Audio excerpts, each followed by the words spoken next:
guys, welcome back. Really great feedback on the last video.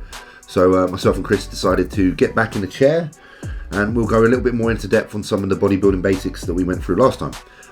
Before we start, I just want to say a massive thank you to all the people that have subbed to the channel.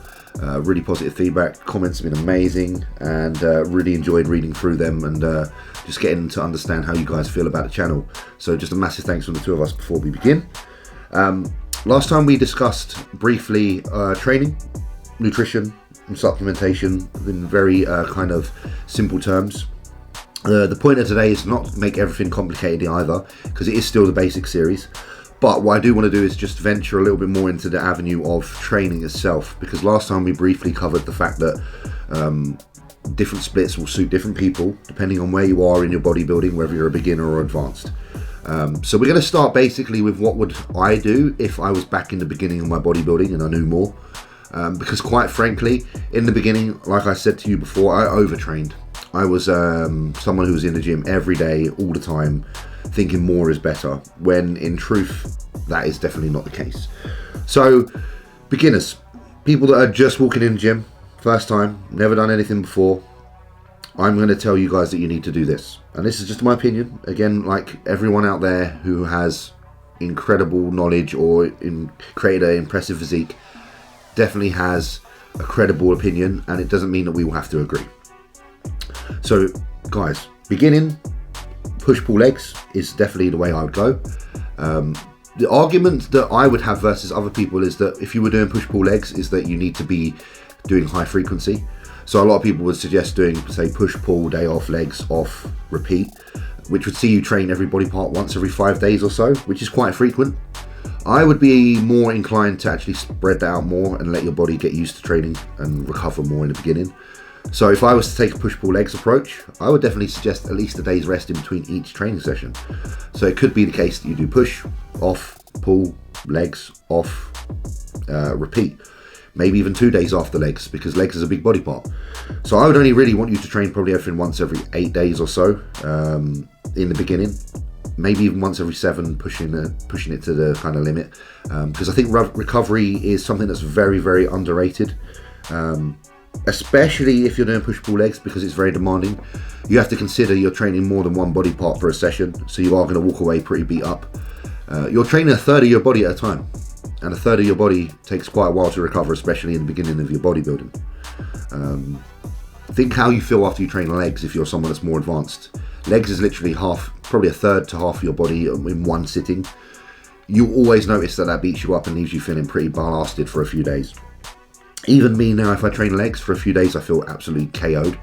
So think about the same amount of trauma that you're applying to your legs, applying to your upper body as well. So that's why I think you need to be a little bit more cautious of the amount of rest you have.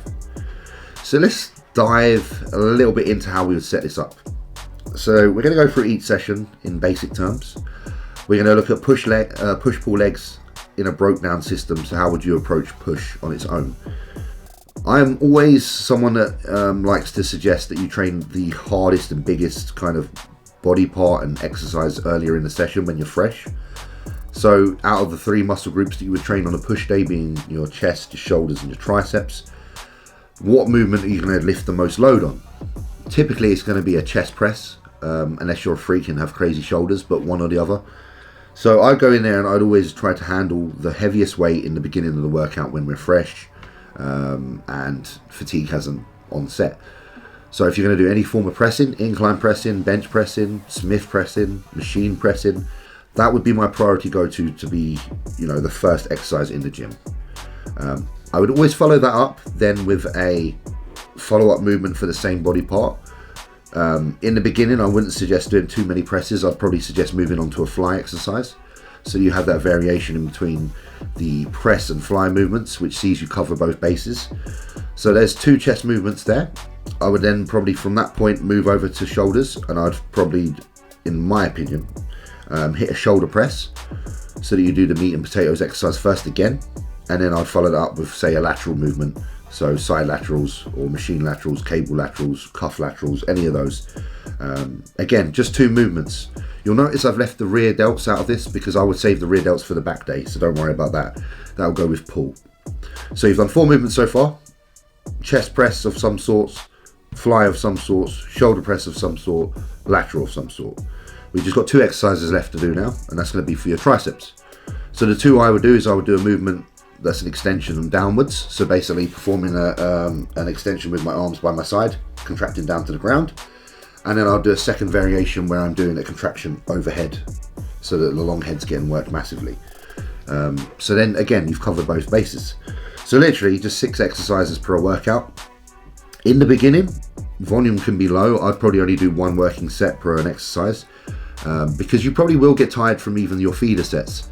Feeder sets are just basically the warm-ups and the feeling sets that lead up to that 1 set that is going to be your maximal output. Rep ranges for that 1 set that's going to be your maximal output in the beginning, I would keep in a safe range around about 12 to 15 just to play safe. When you're not advanced, you don't have business doing reps as low as 6, because it's quite dangerous if you're not someone who's used to that kind of load. So avoid that at all costs. Rest periods, I would say don't be too stressed about rest periods and timing them. In the beginning, you don't need to do that. You need to just understand and learn your body. See how long you take to recover. I typically take quite long even now, and I've been training for years, so there is no rush. I don't need you to do 90 seconds and then jump back on.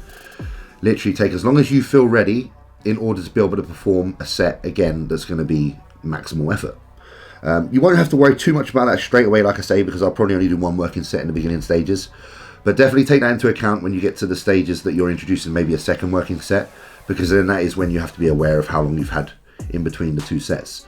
But then again, reinforcing that, never have too little a rest, because if you have too little a rest, the second set is going to be underperformed, and you want to perform to your maximum capabilities.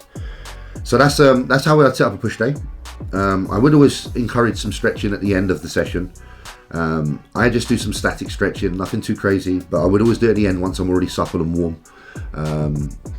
Once the body's been trained and put through ranges of motion, and you've made sure that its blood circulating pump is there, stretching, in my opinion, is a lot more safe than doing it at the beginning when you're cold.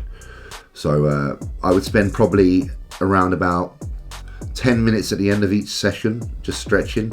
Try to do 1 stretch for each body part that you've trained. So try to do a shoulder stretch, a chest stretch, and a tricep stretch, and that will see you in good stead for the next session. So we're going to move over now to the pull day. Pull day is going to be a very similar setup as well. When I train pull, I tend to think of working from the lats and then into the mid back and then into the lower back. So my back exercises would look like this. I'd normally start with some sort of lat movement that would encourage like a straight bar push down. So anything that forces my elbow down tight to the body and in line with my hip. So I'm going to do this because it's easier to do than explain, but let's say I've got some weight in my hand here on a stack and I've got tension here. I want to drive the elbow just down, literally.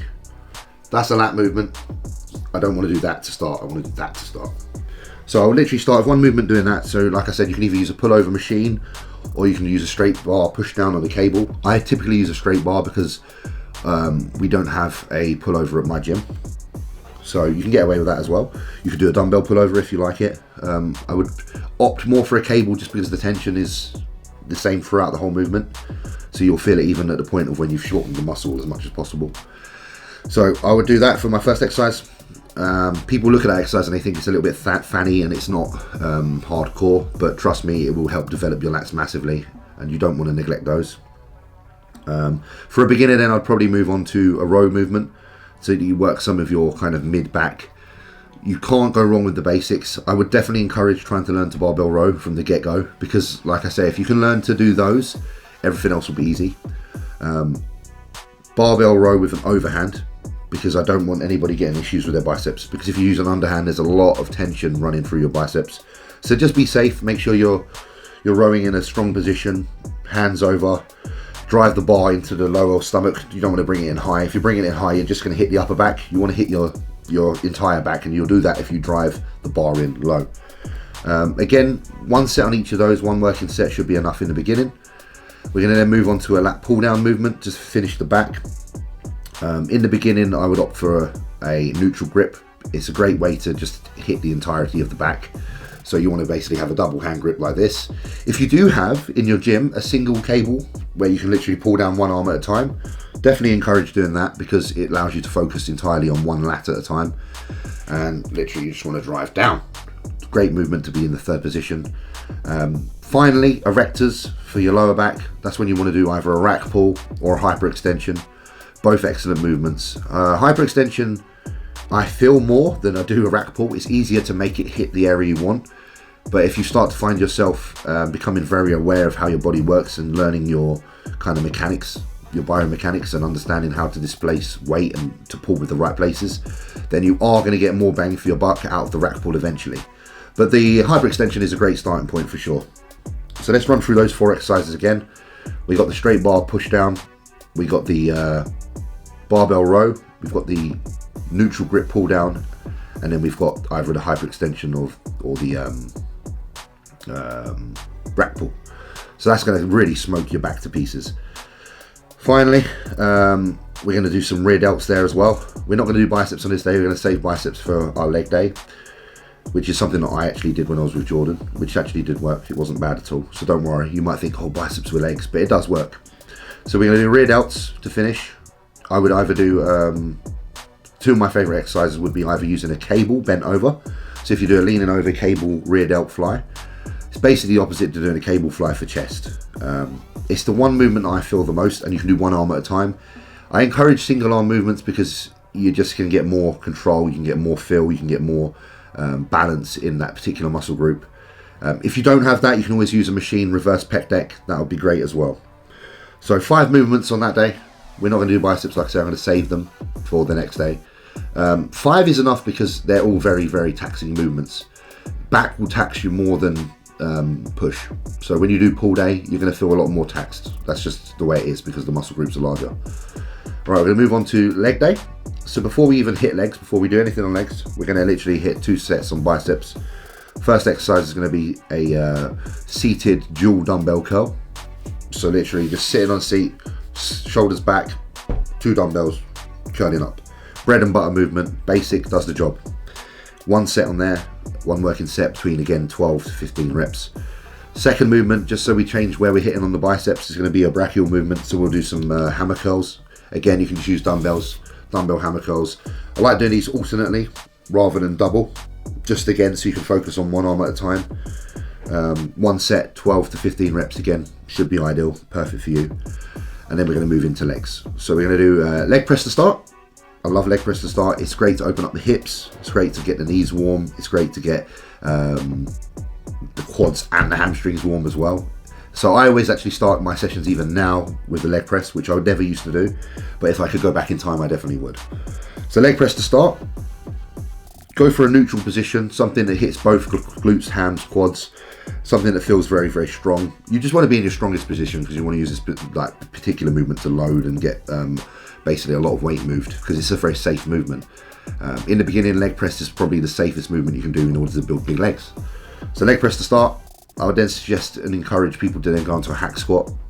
Hack squat, 1 set as well, 12 to 15 reps. By then you should be a little bit taxed from the leg press that you shouldn't have to do too much crazy weight on the hack squat, but it will feel amazing. So those are 2 bread and butter movements. Then I'll move on to the isolation work. We'll do seated hamstring curl. I like the seated hamstring curl because it's the one curl that braces you into the machine better than anything else. Because when you're doing a lying curl, what you'll notice is a lot of people's hips lift and they try to lift heavier than they can. Whereas the seated curl, obviously you can push the pad down into your quadriceps and brace yourself in the machine and there's no movement at all. So everything you do on there is going to hit your hamstrings. So following that, 1 more exercise I would suggest to do would be an RDL. And the reason I'd say do an RDL is because, again, I think there should be some bread butter movements in there. I think you do need to learn to be able to lift weight in a safe manner, but also free weights. Once you master them, it's going to make every other exercise easy to do. RDL is going to really, really strengthen your posterior chain. It's going to give your hamstrings a great load and a great direct tension. Also, the strength from the RDLs will carry over into all the other movements in other days. So whether it's your rack pulls another day, or if you do hack squats earlier in the day, once you get around to working that same body part again, you're going to notice the strength. Even for bracing for barbell rows, it's going to help you be in that position where you can hold the bar and feel strong. So it carries over into many other exercises. Because I like, personally, since I've been doing RDLs, every other exercise has got easy to do because it just makes you a very strong person. So even if it's not just for the aesthetic purpose, it's definitely for the kind of physical purpose of being able to perform exercises in a much safer and stronger manner. So that would be my leg day. Again, stretching at the end, same kind of thing. Stretch some quads, stretch some biceps, stretch some hamstrings, 10 minutes or so. I'd even suggest a little cool down on the bike for leg day just to prevent any lactic acid buildup. Legs, you'll notice if you're a beginner, you will get a lot of cramp. So the best thing you can do is jump on a bike for maybe 5 to 10 minutes after you've finished. And that will usually prevent any issues from recurring. So that's the actual exercises. Where you go from there is, like I said, you would start with one working set per an exercise, sorry. And as the weeks progress, instead of introducing more exercises, you don't have to do that. You can just introduce an extra set. So you go from one working set to 2 working sets.